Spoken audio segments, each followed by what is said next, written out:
Hey, it's Kevin back with another video blog. You know, it's kind of funny. We've had some severe, well, I should say severe weather. Were those quotes? Yeah.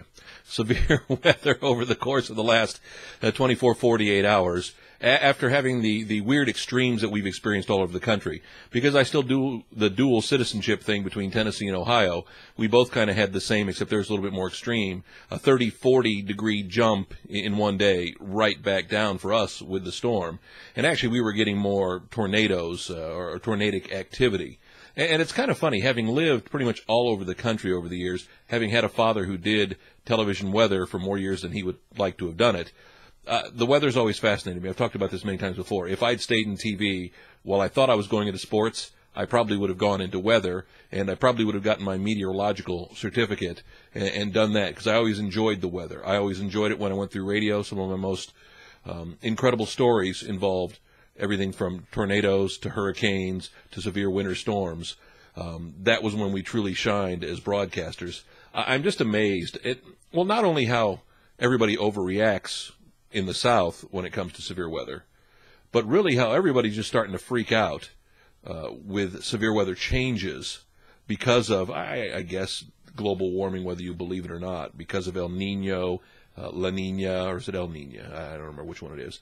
Because of the constant change that's going on right now in our world and the constant change in the variety of weather, it's been a pretty mild winter for most people. You know, I do keep track of the Ohio weather because I don't have to spend as much time up there anymore as I used to, and it's not been as bad this year. They've had a few storms, but nothing like, you know, the 97 inches, 101 inches we'd have in the course of a year, of course, when we lived there. My wife says it's all her fault because the bad weather started to follow her south when she moved further south.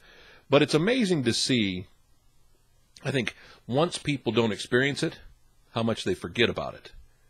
As I always said, you know, it took the first couple of snowstorms for people to get used to driving in the snow. And then once they got through the first couple, the driving wasn't as bad because they got their winter legs on. It's the same thing in the South. Once we have those couple of tornadoes through the year, or tornado spottings, or tornado sightings, or tornadic activity, again, depending on whether it touches down, where it touches down or not, determines how people deal with the weather. Because it's been such a mild winter, I think we may have had a dusting of snow on the grass this year. That's the most severe we've had. We did have some cold, but it wasn't anything crazy. And for the most part, when you've got, you know, weather, the other day was 68 degrees during the day. Now, it was kind of windy and kind of muggy and kind of nasty, but it was still, well, not January-type weather, and there are no complaints there. It's starting to get crazy. Get ready for another ice age. I'm sure if we'd lived in prehistoric times, this is what started happening then.